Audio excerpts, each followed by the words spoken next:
नमस्कार. आपण पाहता जनसेवा न्यूज. मी मुख्य संपादक गणेश यमजलवाड. भारत देशामध्ये निवडणुकीचं वातावरण हे सुरू आहे आणि निवडणुकीचं वातावरण असल्यामुळं लोकनेता जे की आश्वासन देऊन आणि आशा दाखवून जनतेला वोट मागण्याचा डाव सुरू असतो.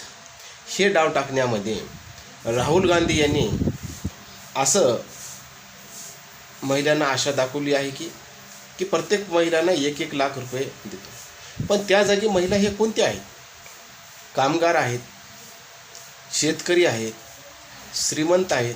अशा कोणत्या महिला आहेत की त्या महिलाला 1-1 लाख रुपये देतो? ते त्यांच्या समोर ऐका स्पीच काय म्हणत आहे ते.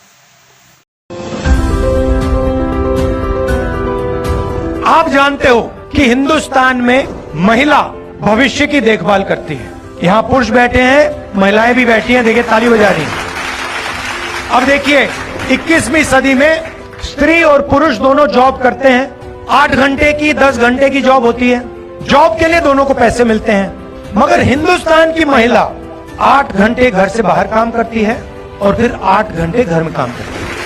मगर सवाल यह है कि जो आप घर में काम करती हैं, भोजन पकाती हैं, बच्चों की देखभाल करती हैं, उसके लिए आपको कोई पैसा नहीं मिलता, कोई कॉम्पेंसेशन नहीं मिलती.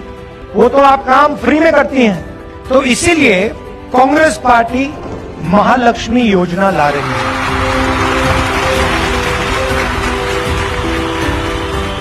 हमारे राहुल जी जब इस सरकार में आएंगे तो 1 लाख रुपए महिलाओं के लिए महालक्ष्मी गारंटी के लिए महिलाओं के खाते में जाएंगे. मैं बहुत खुश हूँ. महालक्ष्मी योजना बहुत ही हमको पावर देने वाली, हमको सक्षम करने वाली वो योजना है. किसी के सामने पैसे के लिए हाथ फैलाने की जरूरत नहीं पड़ेगी. उनको हर महिलाओं का सपोर्ट रहेगा, पूरे देश की महिलाओं. काय नाही, हा लेखाजोखा जर पाहिला आणि कोणत्या आशा त्या काळामध्ये दाखवल्या होत्या त्या पूर्ण केल्या तर खरोखरच आपल्याला इतिहास पाहणं गरजेचं आहे. जेणेकरून या जे आशा दाखवल्या जात आहेत 1-1 लाख रुपये देण्याच्या, खरोखरच ही शक्य असेल का योजना?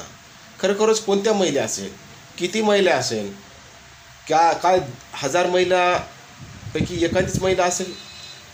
म्हणजे असा अंदाज आपल्याला काही सांगा येत नाही. त्याच्यामुळं खरोखरच ही केवळ आशा आहे की लोकाला आशा दाखवून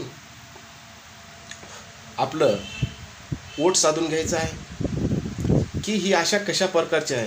खरोखरच देशामध्ये आशा दाखवून वोट घेण्याची प्रथा ही सर्वात जास्त आहे.